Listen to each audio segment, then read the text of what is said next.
Where do you see yourself in 5 years? How about 10? 20? We've all been asked these questions. I can't imagine my life in 5 years.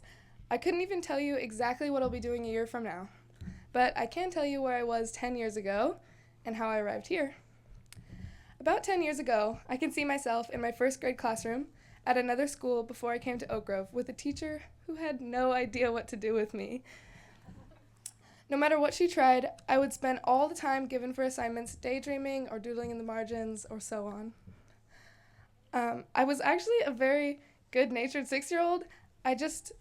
She just couldn't find ways to get me motivated, and believe me, she tried. For example, she'd move me to the back of the class if I didn't do my work, and I'd think to myself, sure, I could use a change of scenery. Or she'd have me stand at recess, and I'd think, that's okay, I don't really like running anyways, and I'll get to have my snack in some peace and quiet. It's kind of a win-win. She even tried to bribe me with stickers and ice cream, still 2 of my favorite things to this day. But whatever had me engaged in the moment was always more interesting than future possibilities. 2 major things have changed since then. 1, I don't actually try to wear as many different patterns in my outfits as possible.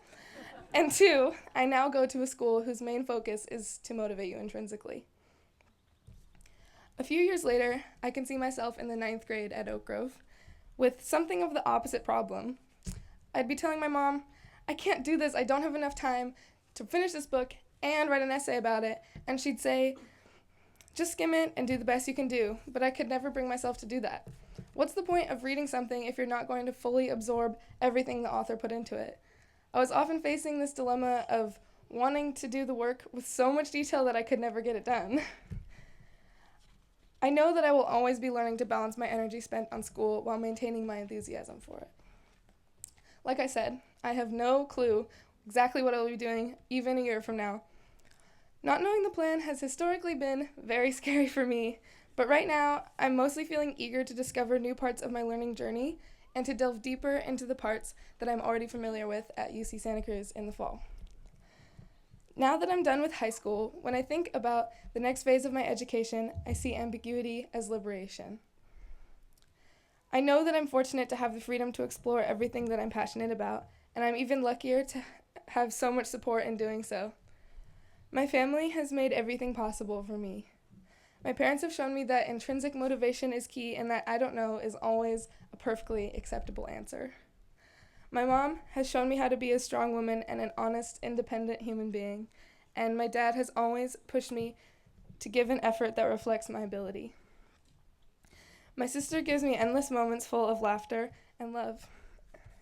My extended family, my aunts, uncles, cousins, grandparents, and my godmother have given me unconditional love and support. My academic teachers remind me to keep looking for my balance. Bo and Lori have shown me how tough I can be. All my art and music teachers have allowed me the space to explore my creativity. Rory and Christy especially have inspired me to be the artist that I am today. To all my friends and loved ones, you all know who you are, and you make my life beautiful, and I love you. I hope never to be able to answer the question of where do you see yourself in 5 years. Not because I want to live a life without goals. That's actually probably the last thing I want.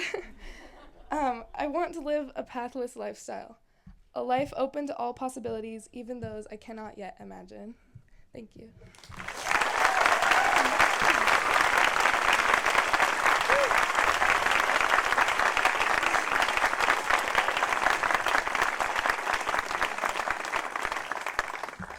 Magnificent poet, introspective and witty, swims with the dolphins. Please welcome Seamus.